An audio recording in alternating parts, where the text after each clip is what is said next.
Never you disrespect a good man. Yes.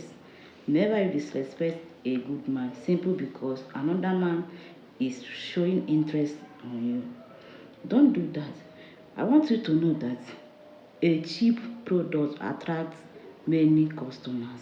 Yes, they may be showing interest on you just to knock you and dump you. Yes. So don't mistreat a good man because another man is showing interest on you. You may be attracted to them just for fun. Yes, you may be attracted to them just for fun. So don't disrespect a good man because another man is showing interest on you. No, because you will have yourself to be blamed.